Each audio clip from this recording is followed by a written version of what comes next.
Hola familia de Emprender en el Pueblo by Alma Natura. Hoy os traigo un libro junto a su autor. Vamos a hablar de finanzas en el mundo de la empresa y del libro 50 secretos financieros para empresarios, sin necesidad de saber contabilidad. Desde ya os dejo el enlace al libro en la descripción del capítulo. Hoy hablamos de dinero. Víctor Franco está en la postproducción. Sintonía y comenzamos. Emprender en el Pueblo. Vive y trabaja donde siempre has querido. Todos los lunes, a partir de las 8 de la tarde, Emprender en el Pueblo, en tu plataforma de podcast favorita.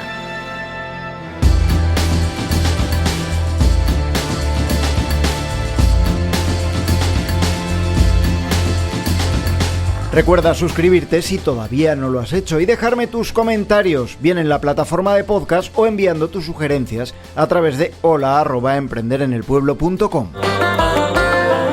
¿Te gustaría cambiar de vida emprendiendo en un pueblo? Hola Pueblo pone a tu disposición un servicio de asesoramiento con expertos que te acompañarán desde la idea de negocio, pasando por el plan de acción hasta la conexión con el municipio elegido. Entra en holapueblo.com e inscríbete.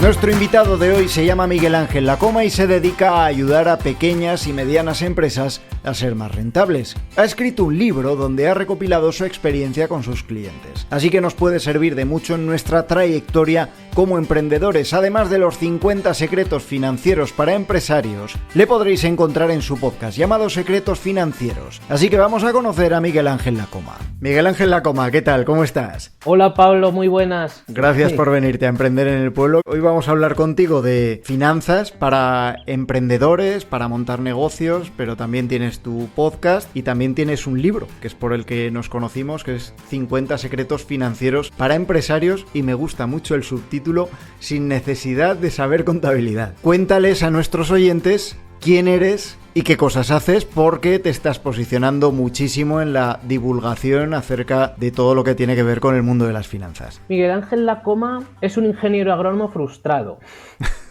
Así, de entrada. Yo me fui a estudiar Ingeniería Técnica Agrícola a la Escuela Politécnica de Huesca, y cuando ya estaba acabando la carrera me di cuenta que no me gustaba, que no me apasionaba, y dije, pues yo no puedo seguir trabajando en algo que no me apasiona.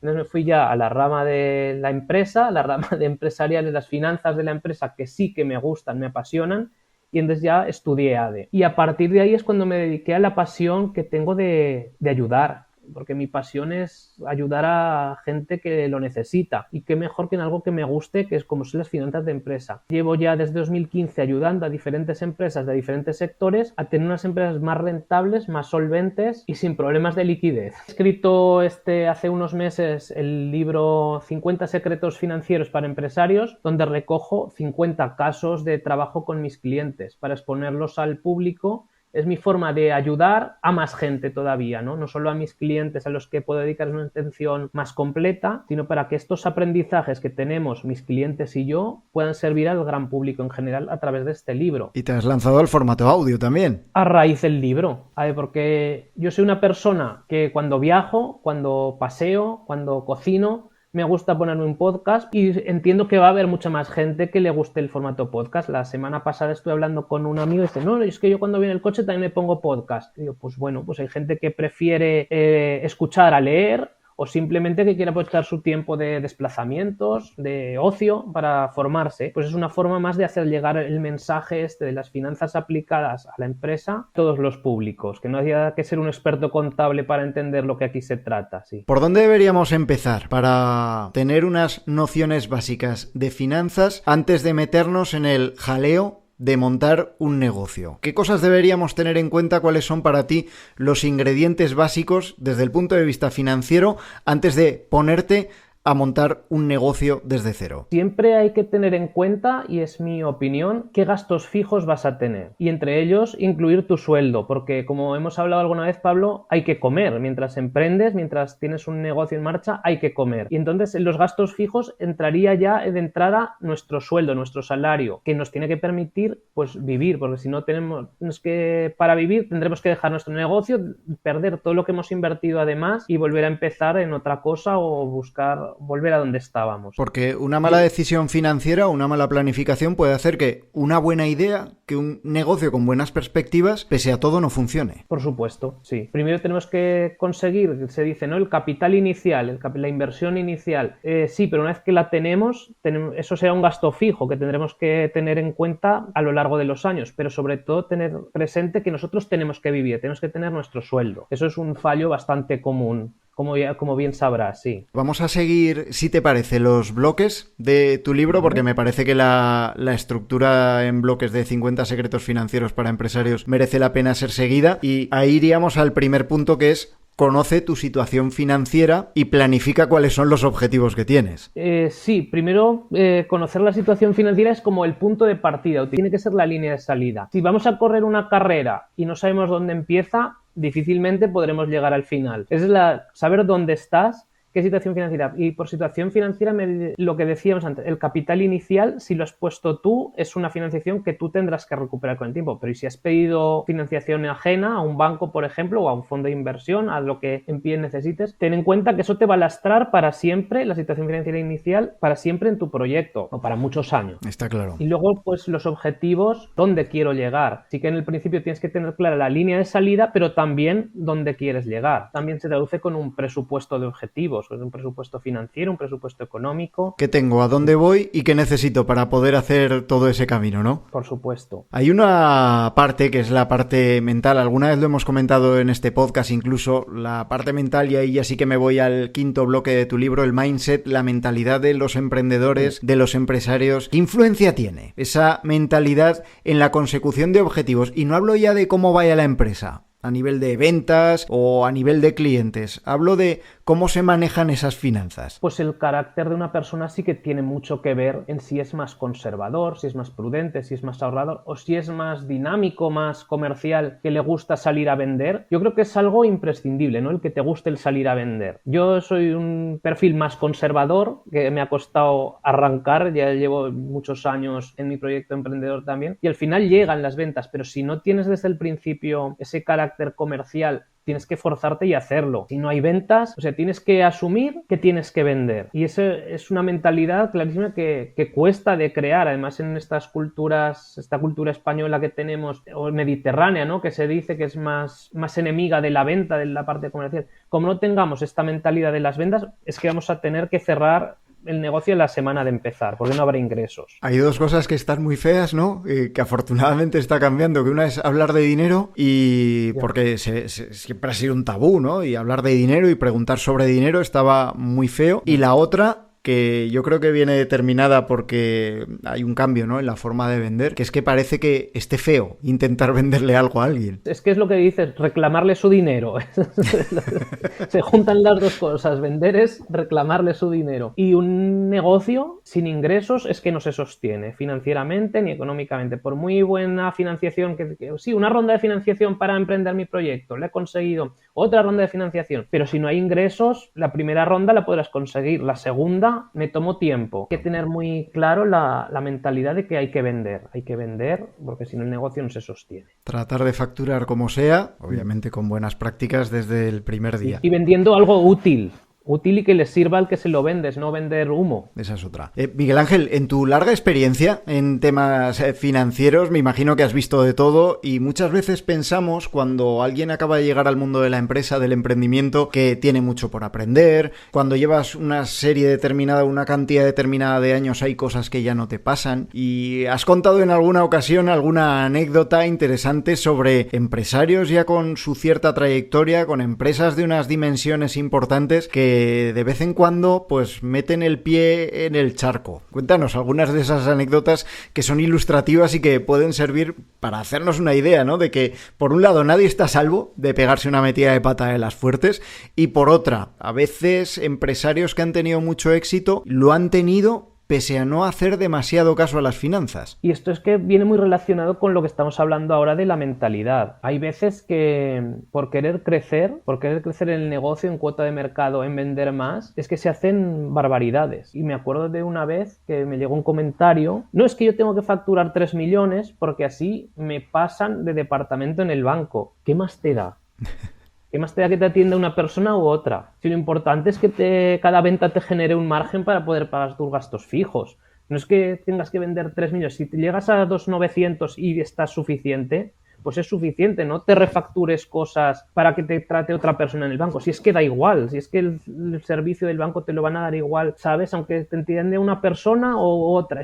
Pues por eso yo he visto gente que se esforzaba en aumentar la cifra de ventas. Más burocracia, más papeleo, más gestión de IVAs, operaciones vinculadas entre empresas, que esto siempre puede ser muy peligroso de cara a inspecciones de Hacienda. Sí, que muchas veces medimos a las empresas por la facturación que son capaces de conseguir y a lo mejor una empresa que facture la mitad o la tercera parte no es descabellado pensar que podría estar generando mayor cantidad de beneficios. Sí, sí. De hecho, conozco empresas que reduciendo su cifra de ventas han aumentado su beneficio. ¿Por qué? Porque se centran en sus clientes rentables. Los que te aprietan para conseguir un mejor precio, pues igual es que no es tu cliente objetivo. Hay una parte también del bloque número 5 de tu libro, Miguel Ángel, que es un poco mantener la distancia con la empresa. Y esto, cuando hablamos de emprendedores o hablamos de autónomos, ostras, creo que es muy difícil. ¿Cuál es tu planteamiento o cómo lo ves tú o qué podrías recomendar tú? Porque al final nuestra empresa somos nosotros. Somos los que damos la cara con los clientes, somos los que hacemos las compras. ¿Cómo se consigue mantener esa distancia con una empresa? Es que nos enamoramos.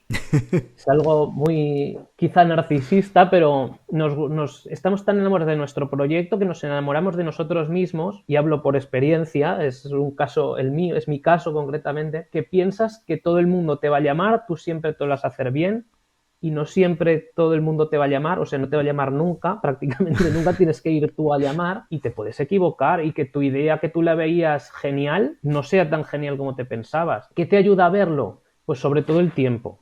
El tiempo te ayuda a ver que dices, es que llevo aquí un mes y no he hecho nada, no he facturado nada, no he vendido nada. La gente de tu entorno... Esto es un arma de doble filo, la verdad, porque una crítica puede ser buena porque te hace ver la realidad, pero una crítica también te puede hundir. Una de una persona cercana de tu entorno y te puede hundir, y una crítica temprana pues puede hacerte abandonar el proyecto. Hay que intentar darle perspectiva a todo, temporal, en el espacio, ¿no?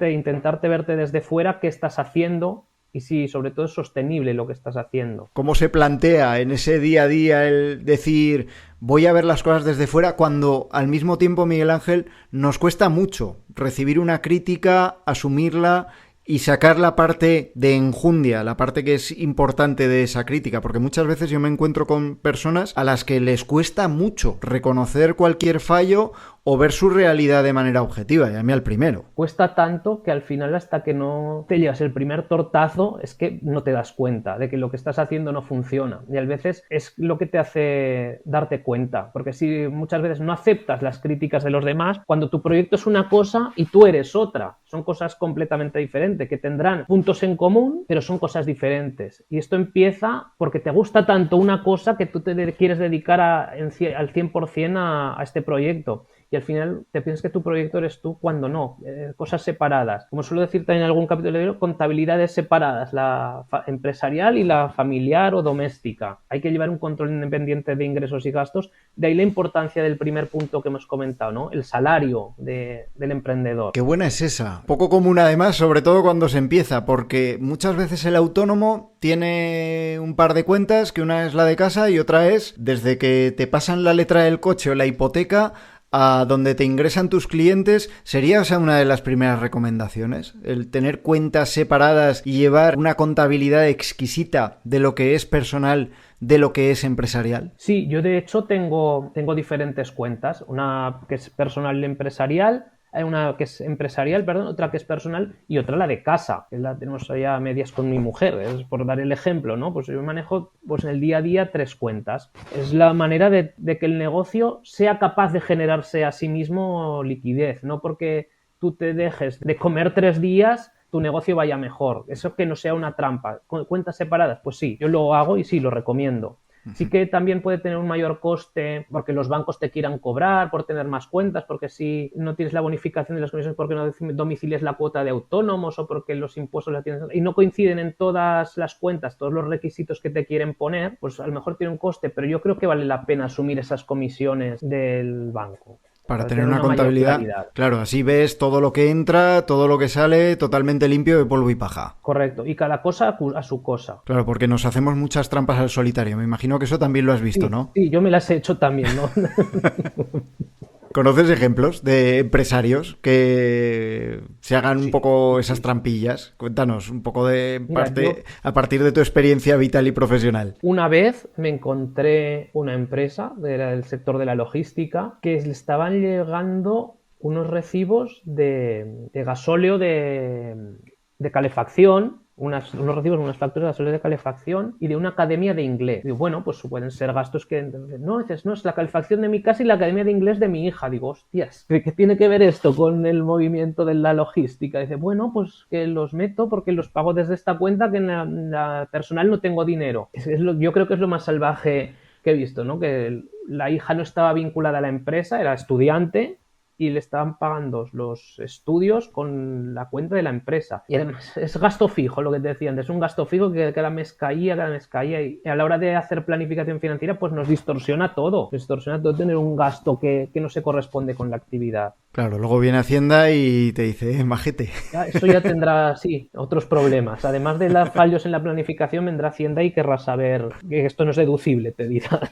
¿Qué cosas, teniendo estos puntos de partida, teniendo claro qué es lo que hay que hacer, por dónde arrancamos, el tema de las cuentas separadas, lo fundamental que es la mentalidad, ¿cuáles deberían ser los ingredientes para el éxito de esa persona que emprende un negocio? ¿Se busca la asesoría? ¿Aprende a hacérselo uno mismo? ¿Un híbrido de las dos cosas? Pues tomaría la opción del híbrido, ya que me has dado a elegir, tomaría la opción del híbrido. ¿Por qué? Porque hay que saber delegar, no tenemos que ser Juan Palomo, y una de las primeras formas de delegar es las tareas administrativas y nosotros nos podemos centrar en nuestro cuerpo del negocio, ¿no? Pero no hay que dejar coger la carpeta con las facturas, llevarlas a la asesoría.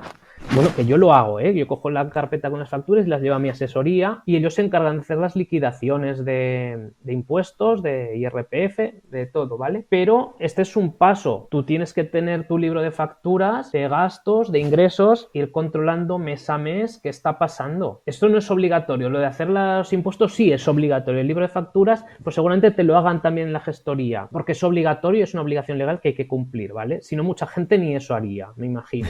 Pero nosotros tendremos la obligación moral con nuestro negocio de llevar un control. Es que tenemos que saber cómo ganamos el dinero. Si no lo sabemos, es que no sabemos si estamos actuando bien o actuando mal. Igual estamos en un gran proyecto que nos apasiona, pero no nos deja rentabilidad. Y si no llevamos nuestro control no lo sabemos, porque de entrada la gestoría no va a saber de qué proyecto es cada factura y aunque lo sepa, pues es muy raro que te llamen, oye, que en el proyecto este no estás funcionando, no tienen los medios que tenemos nosotros para clasificar nuestras facturas, saber de qué cosas son. Por eso es importante, gestoría bien, porque hay que delegar, pero el control es nuestro, tenemos que saber lo que está pasando. O sea que eres partidario de delegar y no ser Juan Palomo en ese sentido. Si se quiere hacer, se puede hacer. Yo conozco gente que son autónomos como yo y se hacen ellos sus liquidaciones, incluso si tienen empleados hacen sus nóminas, pero yo los impuestos no me los hago. Yo cojo mi carpeta, pero sí que sé cada cliente lo que me está llevando de dedicación, los ingresos que me está reportando, es si tengo que salir a visitar a un cliente, sé los kilómetros de coche que he hecho, la gasolina que he gastado, porque esto en la gestoría no lo saben. Tienen la factura de cuando compraste el coche o del renting, como lo tengas, las facturas de gasolina, pero es que tú has podido ir a ver a diferentes clientes y ellos no lo pueden saber, tú sí. Es tu obligación controlarlo. Llevar ese control. ¿Recomiendas los programas de gestión? Programas que tanto abundan. ¿O eres de la escuela de la Excel? ¿Aprovecharías la tecnología si tuvieras que empezar ahora? ¿O lo llevarías todo en la Excel, en un cuadernito? ¿O crees que no tiene importancia una cosa u otra? Depende del tamaño del negocio. Yo tengo mis Excel, ¿vale? Ya está. Pero si hay que hacer facturas, se puede coger un programa de facturación. Si hay que seguir el control, pues estupendo. A mí me gusta mucho el Excel, pero que lo manejo bastante bien y yo tengo, pues claro, pues no solo tengo un registro de facturas, tengo mis gráficos, mis de barras, de pastel, de líneas, porque me gusta trabajar el Excel y entonces yo pues me lo he hecho porque es un hobby también para mí, ¿no? El Excel, pero eso ya depende de la voluntad de cada uno. Mucho mejor, más seguridad puede darte un programa de gestión, porque un Excel, una plantilla, te la puedes montar mal tú y tenerla siempre mal porque no te das cuenta, y el programa de gestión se supone que ya viene testeado, probado, corregido. Miguel Ángel, para quien se haya quedado con ganas de más acerca del mundo de las finanzas aplicadas a la empresa, al emprendimiento, recuérdales a nuestros oyentes el título del libro. Voy a dejar el enlace también en las notas de descripción del capítulo y recuérdanos también dónde encontramos tu podcast. Pues el libro se llama 50 secretos financieros para empresarios y está a la venta en Amazon, ¿vale? Está en mi página web miguelangellacoma.com, pero lo que hay es un enlace directamente a Amazon, solo se vende en Amazon. Y el podcast, pues para qué variar, se llama Secretos Financieros. Es un podcast que va a ser un apoyo, un complemento a los capítulos que se tratan en el libro y que está en iVoox y luego también está en alguna plataforma más, pero la matriz la tengo en iVoox. Está en Apple Podcast, Google Podcast, Spotify y en YouTube también, pero la matriz estará en iVoox. Sensacional, Secretos Financieros, ese podcast de Miguel Ángel Lacoma que también os dejo en las notas de este capítulo. Miguel Ángel, ha sido un placer charlar contigo, conocer estos secretos financieros para empresarios, bajado a la tierra de las finanzas de alguien que se monta un negocio, incluso las finanzas domésticas. Muchísimas gracias por estos minutos. Gracias a ti, Pablo, un placer. ¿Quieres compartir tu proyecto? ¿Tienes algo que contarnos? Escribe a hola@emprenderenelpueblo.com o búscanos en Instagram, Facebook o Twitter y no te pierdas nada. Si te ha resultado interesante, recuerda dejarnos tu reacción, recomendación, comentario o comparte si crees que este Emprender en el Pueblo de hoy puede ayudar a alguien. A partir del próximo lunes a las 8 de la tarde tendrás en tu plataforma de podcast favorita una nueva entrega de Emprender en el Pueblo by Alma Natura. Sed felices, adiós.